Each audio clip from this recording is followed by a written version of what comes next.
natural silence came over the room, so that's my cue to kick things off. Welcome everyone to the 5th, I think, Design Systems Coalition meetup. It's great to be here in a pretty awesome location at the New York Times. I'm pretty excited about that.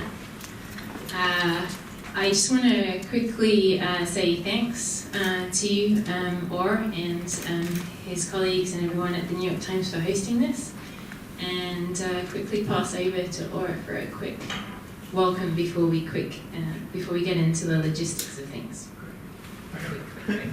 Hi, thank you. My name is Orr, that's O-R-R. I'm a designer at Wirecutter. You'll hear more from me later.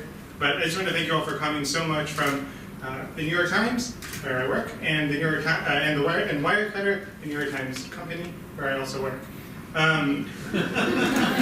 have a lot of design systems fans here at the Times. In fact, some of us have even spoken at a previous ones of these. So we're just happy to be part of the community and help in any way we can. And thank you all for coming.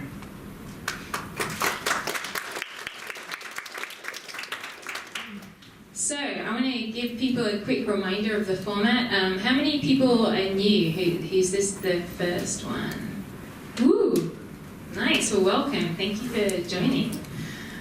So the format is we usually have just 3 speakers, but we're lucky tonight. We've got 4 speakers, and they'll be doing like quick 5-10 minute talks, and then we'll have plenty of time for a Q&A panel discussion afterwards.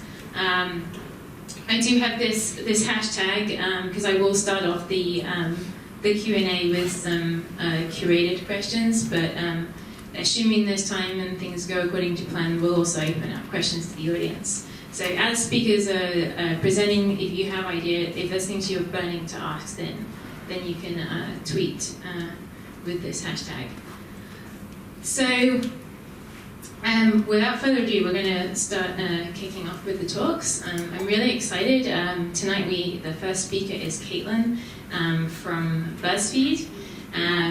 For those of you who haven't seen, she wrote a fantastic Medium article on how they created their design principles, their product design principles. So definitely was one of the first people I thought of when I was planning this event. So I'm really excited that she can be here tonight.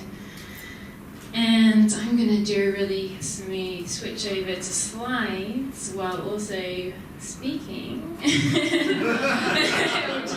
not working at all. Oh yeah, the thing. Okay, do you want to? Hello.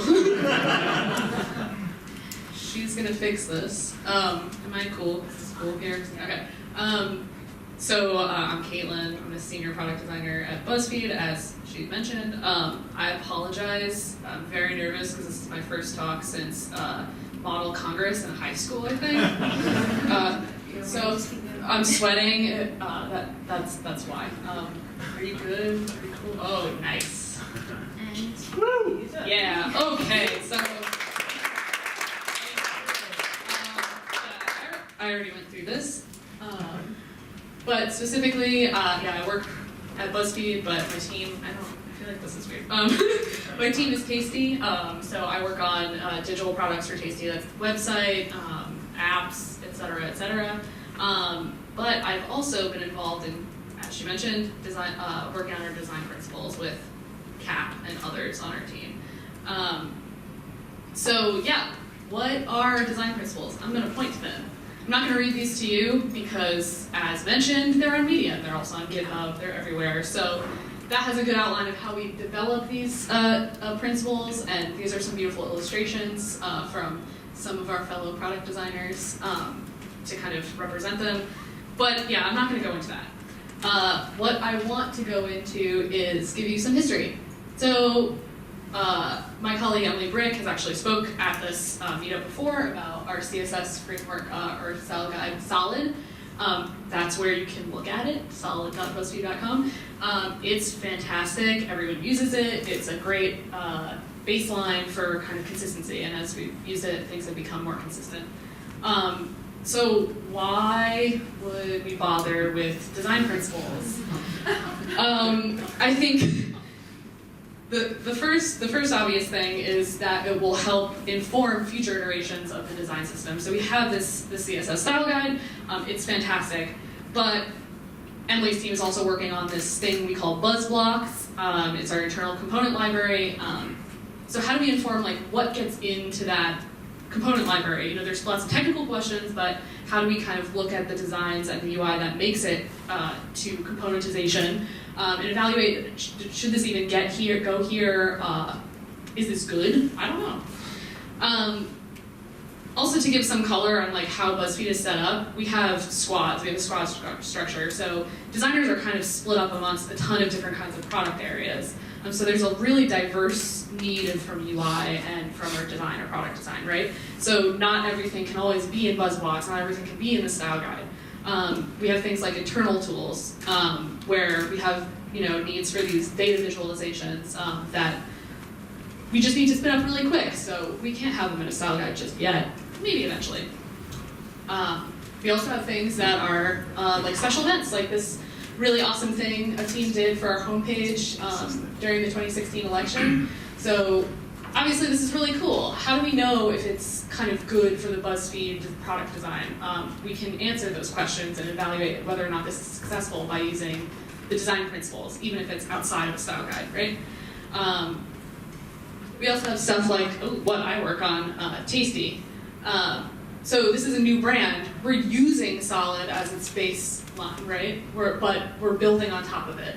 We also have a cross-platform experience, right? So how do we know how far to push the existing products, and how do I evaluate, is this good? Is this good for BuzzFeed? I can look at the principles to kind of help guide my decision-making. Even if we don't have an established brand design just yet, right? There are also other platforms. There's Voice UI, you see this Alexa skill on the left. There's a fridge app in the middle. And then there's native mobile stuff. So obviously this can't be answered by our CSS style guide. We can kind of follow it and tailor it for these things, but how do you know whether or not this copywriting is good without knowing like what your product design kind of is aiming to do? We also have need for a shared vocabulary.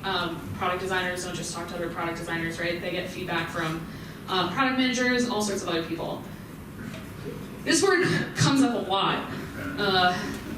This doesn't feel BuzzFeedy. Cool, so we have brands, guidelines, and whatever, but there's more to a brand than the visual look, right? It's how fast do things load, what's the animation, so on and so forth. So by having these design principles, we have kind of crisper words to give feedback against, right? So this doesn't feel fresh. Okay, that's actually more actionable than calling something BuzzFeedy. Is it speedy? I know whether or not I'm doing a good job at making something BuzzFeedy because we decided that's what BuzzFeed products should be. And then kind of like more tangibly, like designs can't really do everything, right? You can make a design that's like really effing good at doing one thing and really effing suck doing the other thing. I'm really trying not to cuss. So like you have all these questions. I'm sure everybody can kind of like look at this and know that like, yeah, do I choose the obvious route? Do I make it really sexy? Do I do an animation where things kind of fade in and whatever? Design principles can help us like kind of answer some of those questions. Like recently, I asked our Slack room like, what should this placeholder icon be? And Cap like sarcastically like copied and pasted, not sarcastically copied and pasted the design principle in, and that kind of helped guide and kind of whittle down some of the obvious directions that the design could go in, right? Also, like this comes up a lot in animation, right? So like, how do I choose between the 0.3 second transition with a spring and the 0.5 transition that's like smooth? And like, we can actually answer some of those questions with our design principles now, which is really neat. Even if it's not on like some style guide website, right? So, does this stuff sound familiar to you? You might consider making design principles for your team or talking to your team about design principles so that you do have that shared vocabulary for what you guys believe in. So yeah, that's kind of it. As mentioned, I have a write-up about this, so I don't feel like I need to go in depth about how we did this and what these things are, because you can read them on the internet. So yeah, that's it for me. Woo!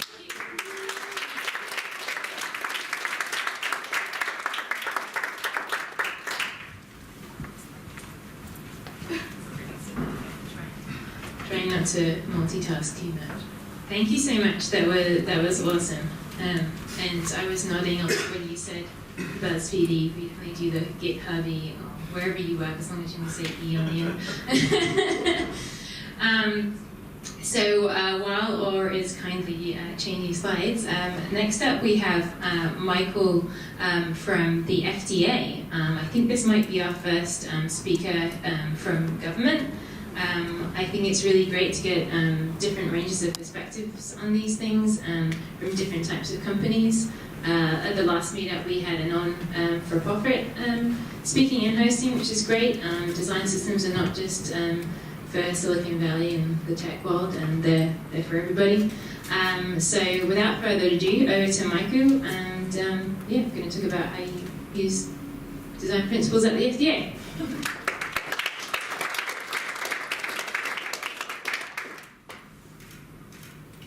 So, my name is Michael Jovel. I once again work at the U.S. Food and Drug Administration. No, I cannot prove your drug or food product. There are a bunch of things I've tried, none have worked. Must say, obviously, anything said here does not represent the Food and Drug Administration. The opinions expressed are my own. So I work at, well, I already said that. So I work within Food and Drug Administration. I work on the, across two different teams. I work on one, the flagship for the FDA.gov main site, and I'm spread across that as well as our design system lab code. So kind of to understand the beast that is a government agency, you kind of have to dig in, and this is the Cliff Notes version. It gets worse. So I sit within the UX design group, which sits within the headquarters of a group of Food and Drug Administration. We also have a development team, which is in a completely different building, completely different team, completely different organizational tree altogether. But on top of that, you have within food, obviously Food and Drug Administration does a lot of things. Not only do they, regulate food or specific food products. I won't get into the nitty-gritty of it, but they cover a lot of ground, as well as the drugs and a lot of other things that I mentioned. And within each of those, oftentimes they also receive their own funding. And oftentimes they have their own departments within departments that handle specific functionality. And really, on top of that, each department and sub-department may actually have their own subject matter experts, their own web staff, their own IT infrastructure, their own contractors, which can include development and even UX and design, and also partner organizations, because obviously we're within government. Sometimes we work with the F.D.A. or HHS in general, which is our parent. So as part of that, we kind of decided that we would roll out the lab code design system, which is still currently in development. And we're somewhere in between this centralized model in which we have a core of developers that are strictly committed to it, and outputting to the vast different contractors, to a federated model in which it's kind of going both ways and they're also submitting. So some of the challenges we face mainly is lack of shared language. As I mentioned before, a department may bring in their own contractors. Many times they have no real understanding of the big picture of F.D.A. and they're brought in to kind of deliver on a specific scope. On top of that, there's often just within design, this idea of, once again, this lack of kind of an atomic or a metric unit to measure design by. I can recall a couple of years ago, and Cap, I told you this was coming. It was the sliding scale of giving an F, which was a great model and served us for quite some time. But some of the issues that we found on kind of enterprise leveling that thought was, once again, what is the metric unit of an F? Does your F equal my F? Because I have a pretty good idea that my F might have a little bit more weight than that may be coming from a contractor specifically within one section. So, which is the most important F? And ultimately, I found myself trying to figure out, what face within the pain scale is the equivalent of that F. And ultimately, yes, that is the last of the F jokes. So obviously, we got together as between the design team, the development team, in order to form a more perfect union. And we decided that we would implement principles. So one of those principles, one that tends to focus heavily on government, one, obviously, because beyond the legal implications, we have a public duty. All of our users, for the most part, pay taxes. They are all buying into the system. This is something that everybody is entitled to, ultimately, the information that we provide. Task-oriented, and I'll move past these because a lot of them are very simple, but evolution over revolution is another one. Especially dealing with government, you have a lot of legacy systems, you have a lot of red tape.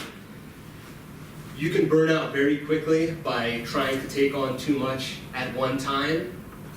So oftentimes it's a matter of being able to break those down into more smaller bites and being able to move them one piece at a time. What is that unit that we can move forward? Failing gracefully. That also is another one. From a technology perspective, how are if we have more users than even are just in the U.S. We have some farms across the world that depend on F.D.A. site and the process of submitting forms within our infrastructure to be able to submit their product. So how we scale, not only by speed or by if they don't have the best connection or the newest browser, or even if they don't have are able to provide the right information at that time, is extraordinarily important. Define measurable goals, use data to inform decisions, make users feel smart. Obviously, we have a lot of technical information, whether it be pharmaceutical, but this is also stuff that is very important to general people. So it's about providing the information to them in a timely manner at a level that they are at, which can often, when you're dealing with either scientific information or legal information, can be very challenging. Reflect, iterate, adjust, performance, and consider the ecosystem. But what do these look like in action? So one of them that we face often in government, as I mentioned before, is this idea of evolution over revolution. Because as I mentioned, you have all of these legacy systems. I find new systems and databases every day that I had no idea existed. And if we were to try and tackle them all, we would both burn capital and also just burn ourselves out, ultimately. So one of them is, applied to the system itself, is the system was originally founded using Bootstrap at its foundation. So right now we're in the process, and I don't know how many people here are familiar with the US Web Design Standards. So obviously having a consistent experience across all of government is something that we buy into. The problem is, once again, we have that long legacy of systems, and how do we gracefully get from Bootstrap to lab coat, and then also integrate the US Web Design Standards?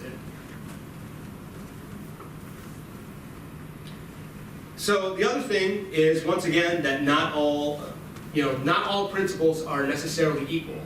And this is where having that kind of unit of measurement helps. Because, for instance, in government, once again, accessibility to all is highly important. Even more important in some cases over certain aspects of being task-oriented.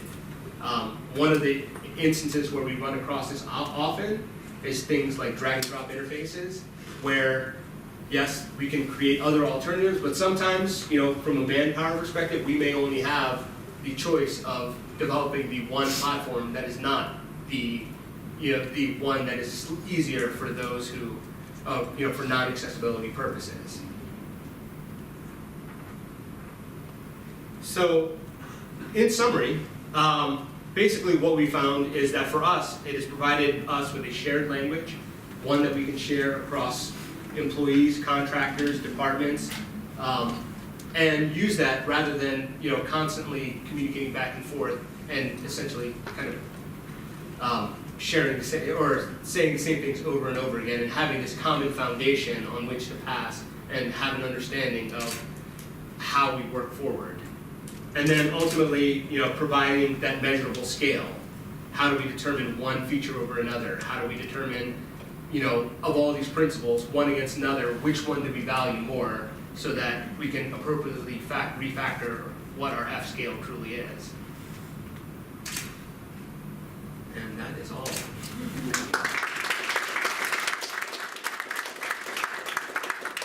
Thank you very much.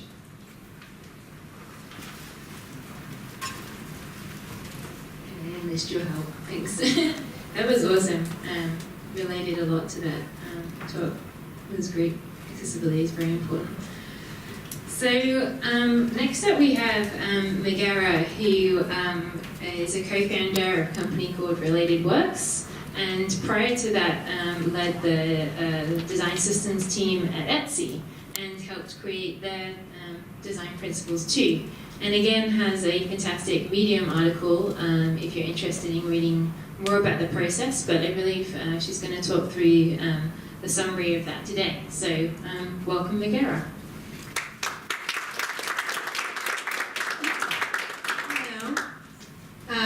So thank you, Diana. So now I don't have to do that part. I'll just jump in straight here. So before I start talking about kind of the process that we took to create these principles, I wanted to back up and kind of start with the history of why we decided to create principles at this time, kind of in the company and the design org's kind of evolution or history or life. And so I was lucky enough to be at Etsy for about 6.5 years. And so I saw a huge growth and change and evolution of the team over those 6.5 years. And, we had grown to be this very multidisciplinary team of researchers and more brand-focused designers and also product designers. And something that became very clear is that we needed kind of a shared understanding or a shared North Star of where we wanted to go. And kind of at the beginning of the year, our VP of Design, Randy Hunt at the time, had kind of introduced the design team's vision. And our vision, which was great, of creating that North Star of Etsy being synonymous with design excellence. Now we had the thing that we could all say, this is what we're working towards. But there were quickly some questions around, so what does design excellence actually mean? How do we make sure that we have a shared definition of that? So that is when myself and a group of about 10 or 12 individuals from across the company, representatives of different kind of functions within the whole company, created a working group to kind of tackle that, to give definition to what design excellence meant at Etsy. And very similar to what Michael and Kaylin were talking about, how do you kind of suss out what Etsy-ness is, or the things that are very hard and very open to interpretation. And also more importantly, how do you measure success for that? How do you know if we're successful at being design excellence? So we started this team or this working group, and pretty quickly there was a similar kind of question of like, wait a minute, so what are design principles for us? Because design principles can mean a lot of different things, and they're, they're quite unique to the organization and the team and all that. So we had to first kind of take a step back and kind of answer some core questions to kind of help lead the way. And we termed them our 5 Ws. So some of the things around why we're creating these, what are our high-level goals, how do we define design? Because we're calling them design principles, but we think that everyone is a part of like the design process and is designing. Also, like what characteristics should these principles kind of exhibit, and who's going to be benefiting from these principles. So as a working group, we got together, we did a lot of whiteboarding. This is an example of when we were trying to kind of suss out what we thought were really good principles and understand why we thought they were good principles, and start to pull that out. And we did this for all of those questions until we created what we called like our one-sheeter. And it was just one thing that we could look at every single time we met. And before we did anything, we reviewed that. We took like 2 minutes of silence, and we were basically like, everyone review this. Is anything not resonating? Does it feel like things have changed? We've learned new things and now we need to modify this? Or do we now have more questions that we need to uncover or unpack? And so this is the very first version of that. And we iterated, and this is kind of how it evolved closer to the end of the time that we were working on this. And as you see, we added a lot more questions. So we ended up adding 3 more questions. So questions around like, these principles don't exist in a vacuum. There are other things that are informing it within the organization. So we had company values, we had our company vision, mission, strategy statements. We also had like our team vision, mission, strategy statements. We had our designs, like we had all these things, like how are those things informing what these principles should mean and where they kind of fit in this hierarchy. And then also the reverse of that of like, when would we be using these principles to inform other parts of our process and how, like our decision making. And then also a little bit more of the technical or like the specifics of like what format should these take. They can be a paragraph, they could be 2 to 3 words. What did we feel like was right? And then the second thing, or once we had we felt good about kind of like these core questions, we wanted to define like who and how to involve the larger kind of organization. Because although we knew that like our end goal was to create these principles, we were a very large organization. We were 12 people in a company of, I should know the number, but I think it's like, I don't know. Anyways, it's changing all the time. And so we knew that we had to involve like the larger kind of stakeholders and individuals in this process. And so what we did was we defined kind of like some fundamental groups. So first there was the smallest group, the working group that was responsible for creating these principles. Then we knew that there was a group of influencers, so key leaders throughout the company that we knew that we wanted to get their feedback on, what our goals were, what the process was, what the principles were, and we were going to depend on actually advocating for these, because without their buy-in, these were not going to go anywhere. They were going to be stuck in a Google Doc somewhere. And then lastly, and definitely not the least most important, is everyone that was going to be using these every single day. That was our intention. That like we wanted these to be tools that people could use to make better decisions faster. And so with that, we kind of had this approach of starting from the outside and working in, and then also then from the inside working out, and I'll explain that. So first, we wanted to look out to everyone in the company and kind of extract the raw material, like what did design excellence mean to everyone? So we created a really short Google survey, we sent it out. The responses that we got from that, we started to suss out like the things that just kept on coming up for people, the things that really seemed important. And we ended up with like 21 themes. And then with those 21 kind of really rough principles, we met with some of those key influencers. And we sat down and had one-on-one interviews with them, and kind of, one, had them kind of review the principles, get those gut reactions, ask them which ones you would cut, which ones really felt really important, and then also just confirmed kind of what would success mean for these principles. Like, if these were successful, what would that look like? And then with that, we went back to the working group and kind of started, like, we took an axe to those 21 concepts and really boiled them down to 5 core things that we felt like were really, really important. And then from these 5 core kind of concepts, then we started to kind of work out again and do kind of iterations and iterations and iterations. And during those iterations, then we would involve key influencers and admin as we went. And so this is a high-level view of kind of one of those concepts and the evolution, at least like 4 iterations in. We ended up doing, I think, 9 iterations.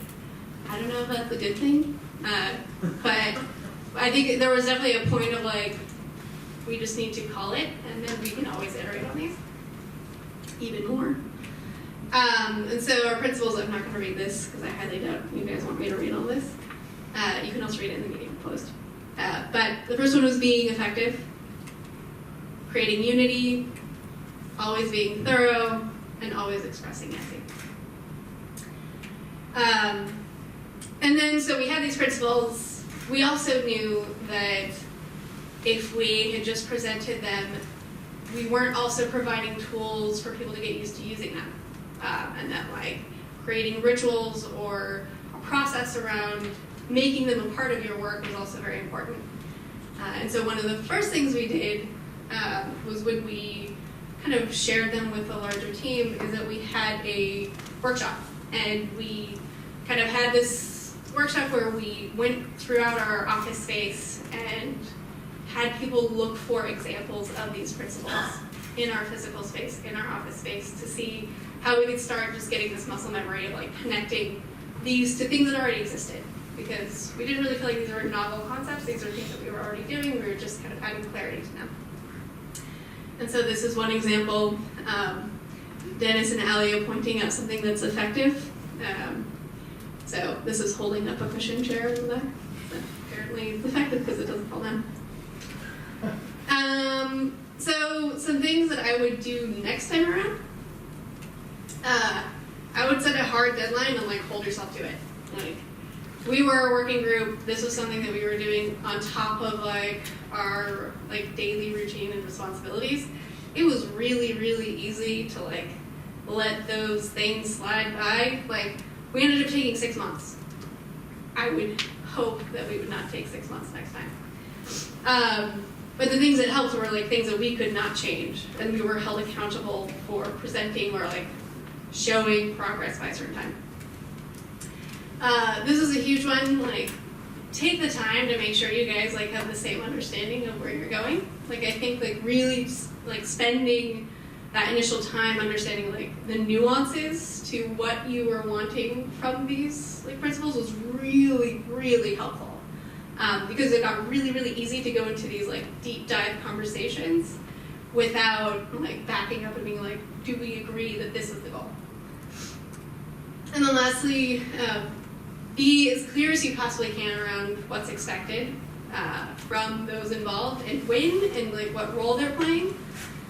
So one thing, it was amazing to have such a diverse group of individuals in the working group, but there were definitely times where it was unclear how everyone was supposed to participate throughout the whole process.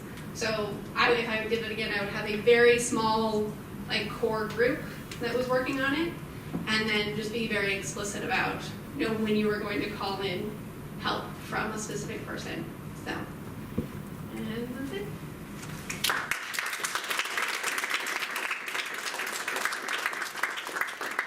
Thank you, Magera. That was fantastic. So we've got one more talk before we jump into Q&A, and then there'll be time for those of you that still want to hang out for socializing back down where the food is. So last but not least is Orr, who, as you know, is from Wirecutter and the New York Times.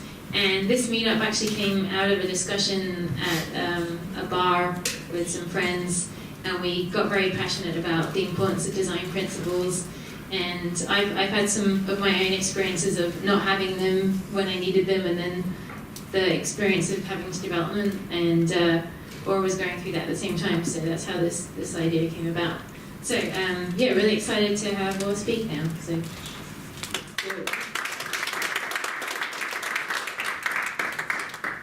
Thank you. So I'm one of 3 product designers at Wirecutter. We're a massive team embedded within the minute design infrastructure of only 70 New York Times product designers. A little bit of context, we just redesigned yesterday. Woo! Yeah! So, great timing, but nothing went wrong. This would have been a much more difficult presentation otherwise. I was already practicing censoring out logos and things like that. But we have a new website. This was the old website. This is just a very brief intro to set up where we're coming from. Wirecutter was founded in 2011. We'll see what it looked like then. This is what it looked like for the last 5 years. There were some starts and stops that are redesigned, but this was the design for the last 5 years. And then this is what it looks like today. Ta-da! We are, as a team of 3, we are working at a bit of visual language that you can kind of see here. Blue is for our journalism, which is our brand color. In the corner you have green for deals, which is a subtle way to say that you're going to save money. We're not going to talk too much about design language today. Today I think we're going to talk more about principles. Really quick, old logos, new logos, so fresh. So in 2011 when this started, for context, founded by Brian Lamb, former Engadget writer, sick of the grind, sick of writing 40 reviews a day, and founded Wirecutter to make his own version of what that could be.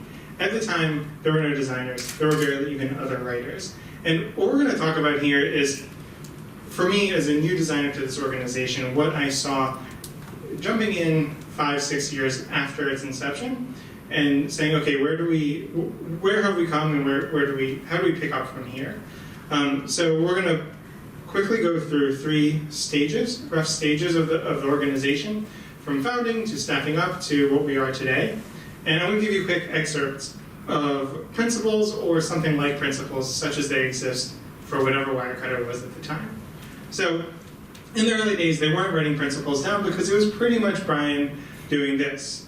This is the actual first website. It was actual ASCII, and it was like this for at least a month or 2.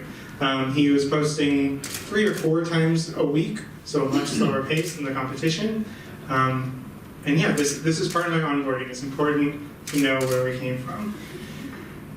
When you're 1 or 2 or 3 people, I think at most there were 3 at the very beginning, you don't really need to have a constitution. You don't need to go through a 6-month process or even a 3-month process to say what are our principles, because it's just you. Your principles are whatever you do, and you might be figuring them out as you go. So the best place we could look was our corporate Twitter account at the time, which was just Brian's other handle. I pulled a couple tweets from back in 2011. So this one is a little brandy. This sort of still feels like a thing that Wirecutter would say today if Wirecutter were a fluffy mascot. This one, a little bit, maybe came in the middle of the night to him and it was just an errant thought. What do you think? You can see the powerful 2 retweets there. This one really blew up on Twitter, getting a whopping 19. Saved just to make them feel better. These are. You can see the roughness here, right? This is someone trying to figure out what they want to do when they grow up. And then last, this is the last redesign in 2011. So, fast forward a couple of years, and Wirecutter's really catching steam. They've hired up a lot of editorial staff from Engadget, from other places that he's been. At this point, it's starting to look like an actual digital publication. So they had to. They took their first attempt at writing some things down. I believe this was in 2015. This took a couple of forms. One was the purpose and values. These are internal Google Docs, so these are completely internal. I just pulled out a couple quotes. This is something that Brian and their then product director, which was like the only product person they had, came up with together for editors that they were onboarding. They had a mission statement. Oh, I didn't know there was dissolving in this. Values, I think this is interesting. They have aspirational values, so they're still acknowledging that they're new and looking to the future. And accidental values, which is something that I think we still kind of retain. It can be sticky sometimes today to talk about cultural fits, because that can sometimes be coded language for unconscious bias. But sometimes when in the context of Wirecutter, I think we use it to also speak to the way we think about the stuff that we're using. For example, we are not fanboys and fangirls who are obsessed with the latest thing. We try to be more thoughtful and cautious and just really paying attention to the things that we're buying. Oh, Jesus Christ. A few examples of core values that I find interesting. I won't read them aloud to you here, but some of these seem pretty vague. Some of them seem very specific, like rigor and evaluation. That is something that if you've ever spent time on Wirecutter and read through even a little bit of a 10,000-word review, you'll get what we're talking about here. They're very long. Aspirational values, great timing. This is something that, to me, as someone who started a few years later, was interesting. I felt like I was kind of excavating, mining through some company lore, and seeing that timing was something they were struggling with at the time. They didn't have designers, they didn't have very many developers. There wasn't much technology to speak of, but it was something that they were thinking about even then. At this time, they were probably rolling out email, or had probably recently rolled out email, so you could imagine them thinking about how to use the tools at their disposal to reach people at the right moment. Self-evolving. That is, well, I don't have much to say there, but it's something that I think holds true today. And I thought accidental values, something I never would have thought of before. When I saw this, I saw a real emotional intelligence, which is certainly true of all the people I met when I started here. We are relentlessly self-analyzing, just as we are analyzing the things that we're reviewing. And we absolutely overthink. Spend 30 seconds on Slack, ask one question, and you'll get more responses than you can read in the rest of the day. Especially if it's about a potato peeler or a food processor or a laptop, but even if it's about the subway. Evaluative in hiring, this was another thing that you can see a company growing and trying to be thoughtful about how they grow. Most important things was the other document they made at the time, and this was for writers. So the first one that we just looked at, the purpose and values, is for editors and a little more high level. And you can see they've also come up with more actionable bullet points for the large group of writers that they're hiring at the time. This is how Brian put it to me. It's things he got tired of explaining. And you can feel this is like the pain that leads someone like me to Google design systems. Like who else is doing this? This must be a thing. Actually, as Diana said, this idea came from a discussion at a bar. I found, we knew each other before, but I found this meetup online that week by Googling design systems. Like, just that phrase, figuring out like what else is out there. So a couple of the most important things. And here you'll start to see some ideas that are carrying forth even today. Like we're starting to put, draw like a finer beat on that. Give advice that you give to your friends. Remember touch and feel. This is actually coming through just the other month in some user research we did. As you can imagine, it's a huge part of online shopping today with video, where you have people watching, maybe you've done this also, like gone on YouTube and looked at 4 or 5 videos of different people just opening or using the same thing that you want to get to see like what happens, like what's behind that door, like how do the pockets open, how does the fabric look maybe if it's a piece of clothing. And that is absolutely prescient today. Real world differences. Another thing that we still preach today is getting away from specs and talking about how to use this thing at home. Like, don't tell me how many watts the vacuum cleaner has, but how does it pick up cat hair? And avoid cliche. Even I get corrected on this sometimes, that people are people, they're not consumers, they're not users. So finally today, I've been with Wirecutter for 9 months. The other 2 designers on my team have also been there for about 9 months. So imagine this, you're parachuted into a new job, they've never had designers before. They've been around for 6 years and they've never had designers before. So you want to bring some coherence to this redesign you're working on, And this is what led us to go back into these other principles and say, where can we even start? Because it is a large organization. There's 100 people there. There's just nobody thinking about it in exactly the way that we are used to doing it. So that led us to start talking about principles. For the designers, for the product managers we now have many of, for the project managers, for the rapidly growing development team, for the business team, which is also growing. In 2017, we had 2017 is this year. Earlier this year, we had our first ever all-staff meeting where we flew in people from all around the country because we're a distributed publication. So we're actually in this room. We had people who had written together for 5 years and never met in person. We were all here, and so we used that as an opportunity to try to start to come up with some little internal sayings that we could, in this case, literally put on paper.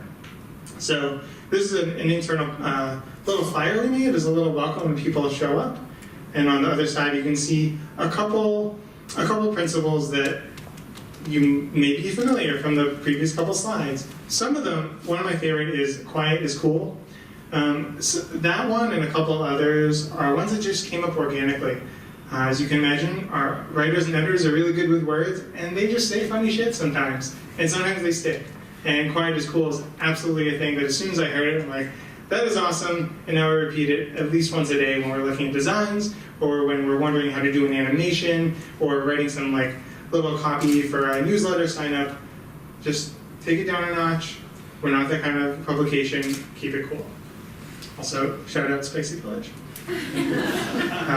So here's our website today. If you scroll down a little bit, you do have a little bit of this leaking out into the site. Reviews for the real world is how we talk about ourselves on our homepage. And in there, that borrows heavily from the language that we've organically bubbled up since 2011. And I think that's why it's important to acknowledge where these things exist in your organization now. If someone had come to me and said, hey, we need design principles, like make a postcard, and we just started with a blank page and we went around and did interviews, that would have taken longer than we had, and it may not have felt as organic as if we started by where do we come from, what are the other ways we've written it down, even if it means going through old Twitter, old tweets, or old Google Docs. And this feels pretty good for our first start. That's it. There is no conclusion because we are a work in progress, but we'll leave it the rest for questions. Thanks.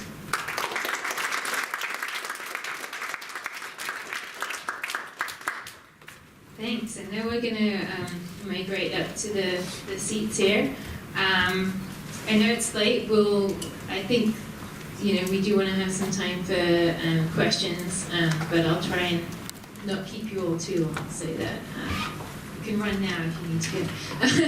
So there's time for, I'll sit in the middle, so that there's time for mingling afterwards. You'll need to turn your mic on when you're ready.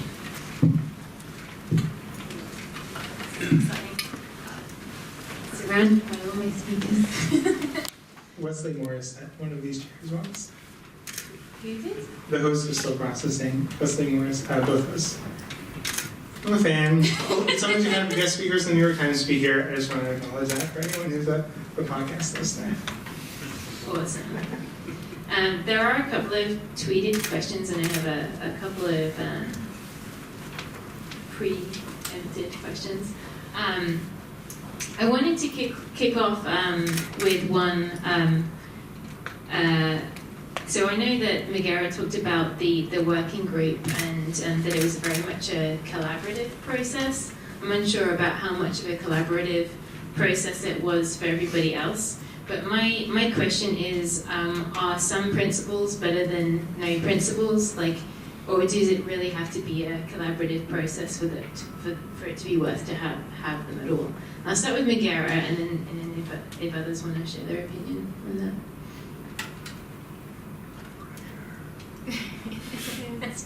This is on? Okay. So just reiterating whether it's important for it to be collaborative or not. Can design principles be successful if it hasn't been a collaborative process? It's better to have them on. I think so. I think it depends on the team that's going to be using them and who they're intended for. I will say that so we were a working group, so we were just a group of individuals that were very invested in creating these principles. But none of us really were like, the key leaders in the organization that would also be held accountable for like making sure that they were being used.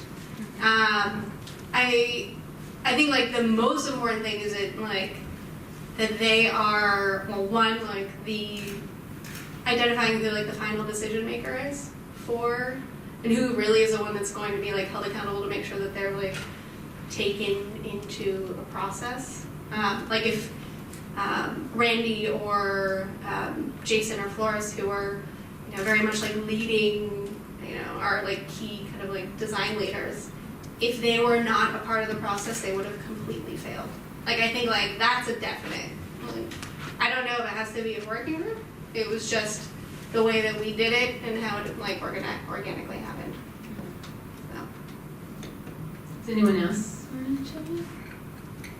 Nope. Too scary question. I do have a question for you, Caitlin, from the Twitters. Actually, no, sorry, that's a Magera question again. But you know what? Yeah. Anyway, sorry. And I'll make sure the next one is for other people. Oh no, this one is. I've done this before. Don't worry, it's fine. So Magera, who would I think really maybe you kind of can quickly answer this because you alluded to it. But who was on that working group and how did you choose who needed to be on there? So let's see. I was the one that chose who was on the working group. I started it, and so I felt very strongly whether I think I would do it differently. Like I kind of said, reflecting on it, I wanted to make sure that there were individuals that I was lucky because I was there for 6.5 years, so I knew a lot of people and I had those relationships built up.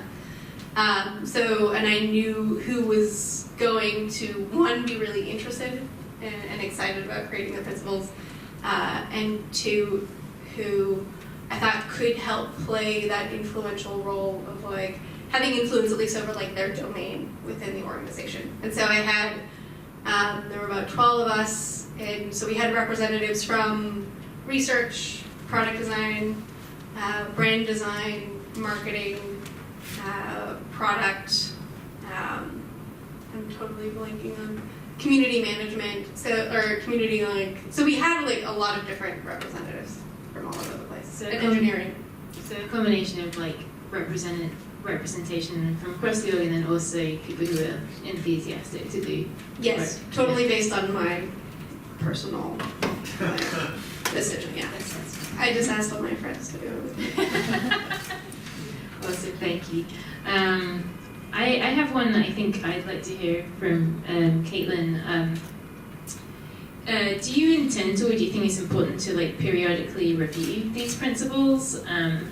Do you plan to set a date for that, or is it more if something happens that will just spur you into doing that? I don't know, our process was so different from yours. It was a much smaller group, and I think we as an organization are fairly self-policing.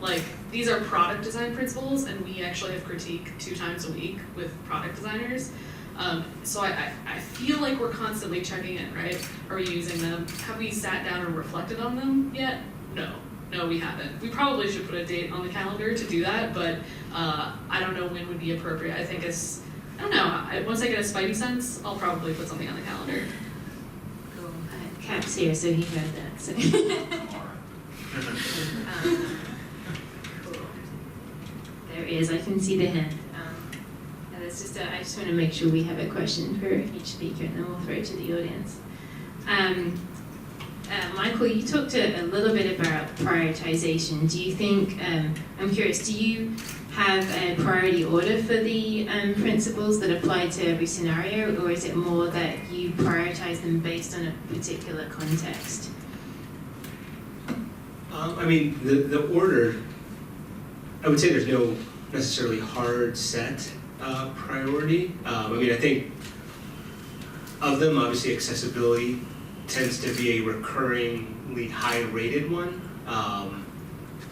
But yeah, I mean, I think it often will depend on the context. Yeah. Cool. And I have one for you. How would you explain, having just gone through this, the value of creating design principles to skeptics who might not think you need them or they're useful? I think it really depends on the what's on the organization and the size of it, and what those people's needs are. I mean, to be honest, the things I just talked about aren't even design principles; they're organizational principles. It's we're a publication, and this is what we do. But I guess one example that I can think of is, I mean, just look for actual pain points. Like, look for the most difficult meeting you had, or look for a theme that you find people constantly disagreeing on. That's exactly what that's for. And if it's, I don't think I've encountered many designers who who are resistant to that. It's usually, is the person who asked the question here, is that Twitter? It's you. Can you elaborate? Do you have a specific? I think that principles can be created, and it's this special document that then lives somewhere that doesn't get used practically in every day. And so I think that can lead to people saying, what's the point of this? Or like, how is this really going to help us? And I think you answered that by showing them the problems that you're experiencing without having them. And even I think sometimes the discussion that comes out of that process can be valuable enough to help you align. So. Yeah, I mean, I don't think I have one answer, but what we're doing is starting small. I mean, sometimes designers are working on a larger scale principles discovery, more similar to what Magera talked about, and that wouldn't work for us. We have 3 designers and 80 writers and editors, so we're happy to get reviews for the real world on our homepage and have everyone feel good about that. And also with 3 designers, we don't need 10 commandments of how we design, because we sit next to each other and talk constantly. So reviews for the real world felt like a need because we are rebranding, and the site looks different. We want to show that it's still the same ethos behind it. So I think it came out of a need, and maybe that's I'll say I've sat in regular seats much more than I've given talks like this, and I often feel pressure to do the full bore exploration that I read about on Medium, and in most places I've worked that hasn't been needed. So feel free to pick and borrow from what you read about from leaders from BuzzFeed and Etsy and the F.D.A. and take 10% of it if that's all you need. Great answer, thank you. Okay, we're going to throw to the audience. I want to grab, is Ryan here? Do you want to ask your question, seeing as you're here? Sure. Thanks. So what I'm wondering is, what's a good way to tell if principles are working? Say you've had them for 6 months, a year. What's the first thing that comes to your mind? I mean, they're written down, so I think if you hear those words over and over again, you know they're being used, right? Or you can look at, I don't know, do you have Basecamp or anything where you're sharing designs, GitHub, whatever. If you're using them, then you're using them, right? But you're probably not using half of them, I think. And that's what my calendar date will be for, yeah. Anyone else want to join there? Yeah, I mean, I would just generally agree with that sentiment. I mean, we find that, that repetition of using them, and we find some of those principles that end up having to be refactored, even in the, when we're in that tough discussion of, do we build this, or do we, how do we approach this? And we find that, the same principle may be, irrelevant repeatedly, or constantly used, or not necessarily used in the way that was intended.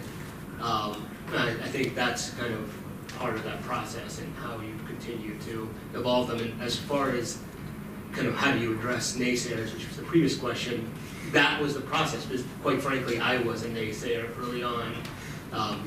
When the principles were first drafted, they did sit, in a document for quite some time before we were in that room, discussing some functionality and, how we were going to allot our development and design time. And then that's when we decided, okay, let's dust off that, old Word document. Once again, we're government. That's how, I was converted. Sorry. Waiting for my mic to come on.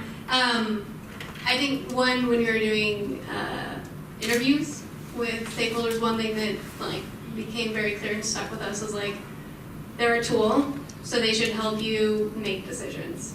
And they're really helpful in those conversations in crits where you're having conversations with your coworkers about something. One, they should help you make decisions that align with whatever your vision is. And if they're not helping you clarify that, then maybe they need if they're unclear, then maybe that's not maybe there's some work to be done. And I think another thing was you should be able to remember them. That was another thing. You should be able to recall them pretty easily. If you can't just randomly recall them, then they're probably going to be harder for you to use. So That's a good pro tip.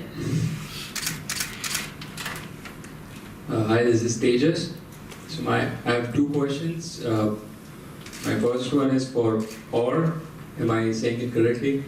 Yes, hi, Orr, the Wirecutter. So your list of principles had a principles which went sell the process, not the product. I thought that was quite different than what other people introduced, their principles. Can you shed more light on that, and how has it benefited your team and the company? Sure. So Wirecutter does product reviews. So that principle was when it was written, it was for editorial. I mean, I think it applies to design just as much. But I wasn't around when that one was written, but I could see that, knowing the founder's intention, intended to be a reaction to what he saw as the problem in the competition or other product review sites, where basically there's a lot of cheerleading. Instead of every time there's a new phone out, a new blog post gets written about that one phone, and the blog post might tell you how awesome it is. If you just want to buy a phone, that's not particularly useful if you just want to get one, right? So the whole premise of the site is that there's only one page about phones, and it tells you what the best one is, and it encompasses all of the research on that one page. That's the background of that particular principle. So I don't know if that answered your question, though. Yep, I think so, yes. Great.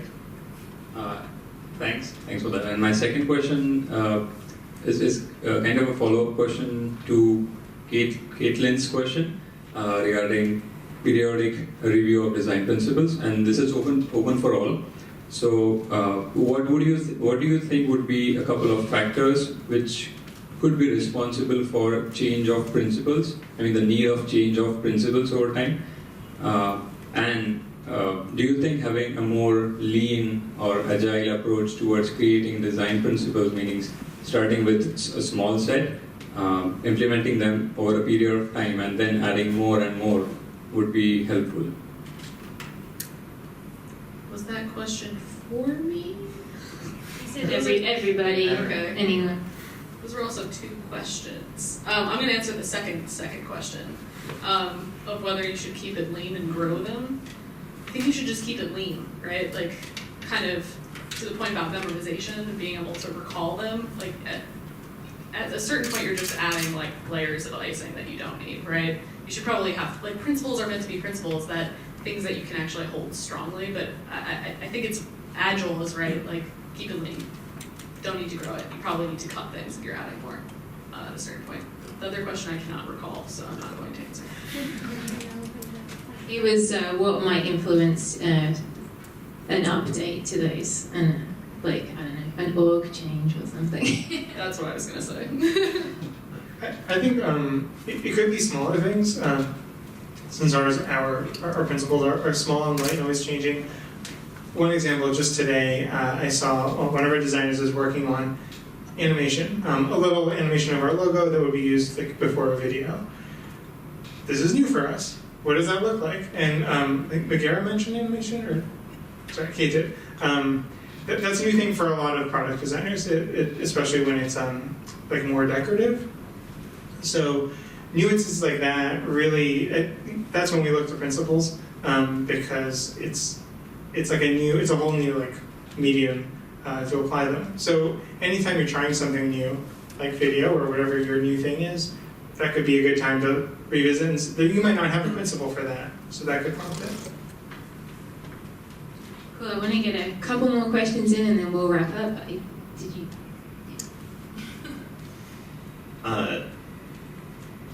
So you were all talking about like how I think everybody, this is like the first, each place you're at, this is the first iteration of this set of principles. It seems that's correct, right? I think everyone's kind of on their first like go at it. I know, yes. I guess my question is like from a practical standpoint, how successful do you think you were at doing what you thought you were gonna do? Do you know what I mean? Like it's like you have like the like, this is gonna work in this way, what did you think was gonna happen? Versus what actually happened, I guess, afterwards. Like, do you feel like it's been like a huge, like, totally successful, 50% successful? Like, what parts of that do you feel like are still lacking where you are, and what would you do about it, or what do you think about doing about it?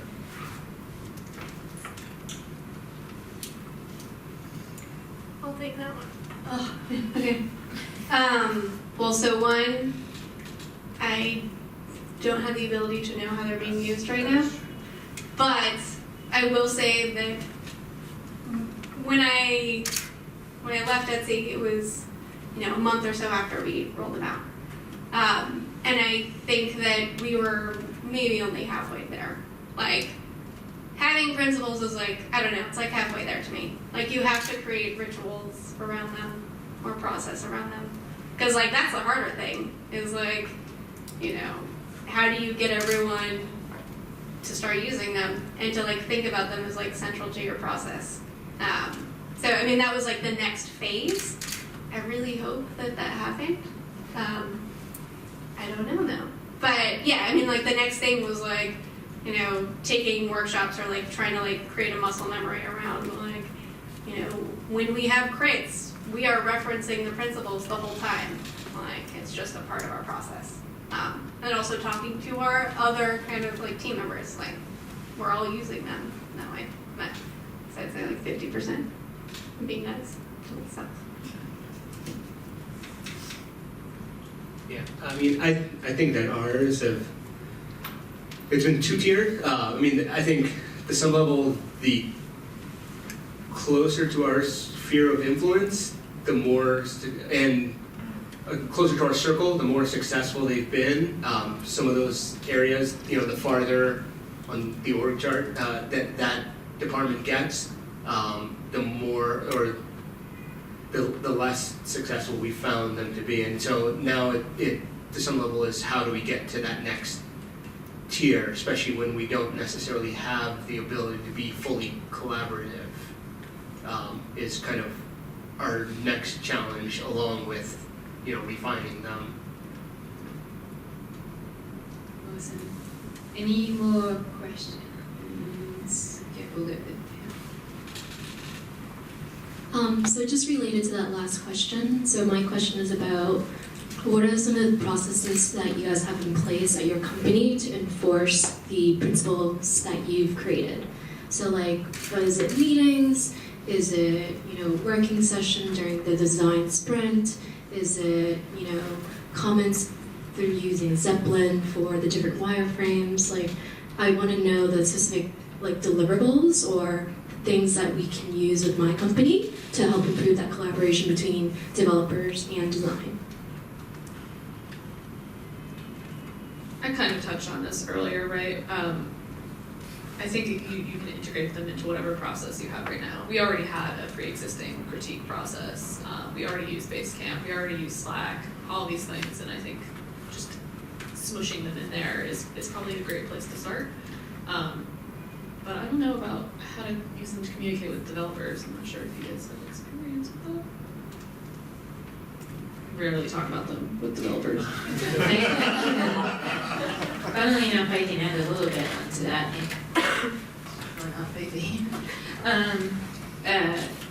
I focus a little bit more on creating kind of code style principles for design systems, and that's helpful in terms of I think I'm a big fan of like principle-led everything, like design and development.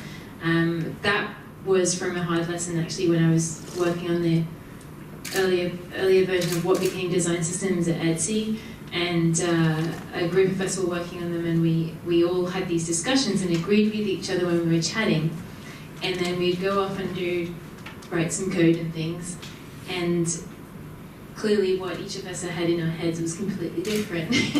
And that turned into a lot of like heated debates around code, and then I think it was around the time we had Harry Roberts come in, and he talked about principle-led development. And I felt like kind of such an idiot, really, because I was like, I hold principles so important to my design process, and I totally sort of not really thought about doing that for code style and for our design system, or our style guide as it was called back then. So that's something I definitely brought to GitHub, and so that those principles are good for describing things like code should be easy to delete, or the classes, we're still in CSS and Rails land, we're not in the cool React world, but like classes in the markup should be human readable, they should be predictable, you should know what they mean, and then even things like naming syntax and how do you structure code for a component versus something like a utility. What I think we're lacking is the bridge between that and the visual side. So if someone can put many combinations of these things together, and I can look at that and be like, that doesn't feel like part of our design language. It doesn't feel like it's consistent with patterns elsewhere. But they're using all the bits. It's just how it's all come together, and that's where I think we need to have design principles. And now I can use all the things I've learned from tonight to help do that. So I don't know. I hope that answered the question. I've forgotten who answered that. Yeah. Let's. Sorry, I hugged the mic for a second there. Let's. Is there one more question? Otherwise, I feel like we'll just go to this side of the room because I have to go to you. Thank you guys for the design principles on making design principles. It's sort of design principles all the way down. It's interesting because these things tend to be, they're sort of like to create consensus, but they're also from consensus. And sometimes that can have sort of a gravity toward blandness. You know, there's sort of like, when you get sort of everybody together, sort of like you get these bland things like, make it easy to use, or the dreaded, make it modern and you know, make it clean and modern. You know, sort of the stuff that nobody would disagree with, and so it doesn't really add much. Wondering what kind of process you used, or sort of filters that you applied to sort of say, how do we make it not that? You know, how do you avoid blandifying these things? We have strong personalities. Absolutely, I would say, and we're very fortunate, right? Our principles were done completely with our editors, our senior editors, who are very smart, savvy, cutting people, and like I think what helped also is that the group, I think Magera touched on this, the group who worked on them, like, clicked well together from the beginning, and one of the things that we happened to click on was like not standing for bullshit, and not, like, nobody wanted the bland thing from the beginning, so it wasn't a problem we had. If anything, we would push ourselves to get like weirder and weirder and get kind of silly, and then at the end, like, take the pen to the ones that don't fit. So we got lucky, I guess.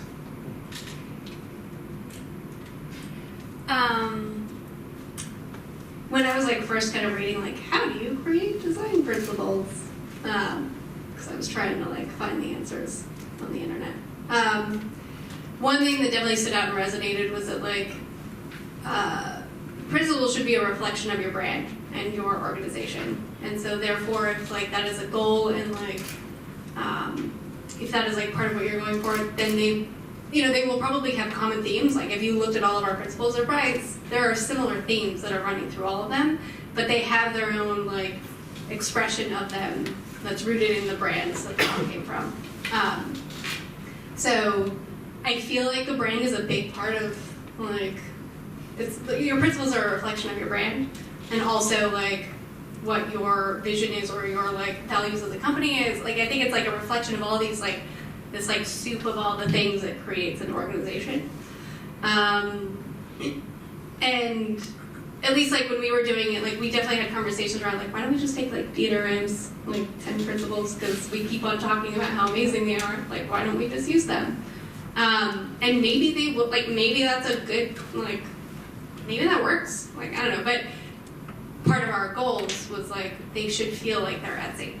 Like they should be in like the Etsy tone. They should be a reflection of who we are. That was one of your design principles, in fact, right? Sort of And then it was so central. Yeah, it was like we should be able to express Etsy. Yeah, and be bold about that. Like that was like a big thing. So. Kind of like everyone knows something else. Go to the crazy people. Like when you're interviewing around your company, of course you're going to have to do the due diligence and go to every department, but also just like in qualitative research where you overrepresent the extremes, go to the crazy people that you know are vocal and thought leaders and that other people fall behind and look to, because you're going to get some great quotes. A lot of people talk about how they need to be usable, or sorry, they need to be memorable. Memeable was something I saw on Kate's. There are some people who are just like naturally have a knack for that. So many of ours we got verbatim from like a couple editors that everyone in the organization knows, like they're like the kooky ones. They say the funny shit. So that we use their words, and it felt true because they were part of us. Awesome, thank you. I know there's people with more questions, but I'm sorry I got excited because just caught with lots more. But hopefully you can mingle downstairs for a bit. We've got about half an hour here, and there's food and more drinks downstairs. But just want to say big thanks to all the speakers for giving up their time tonight, and thank you everybody for coming. And please reach out if you want to get involved or have feedback. I'm all ears. So thanks everyone.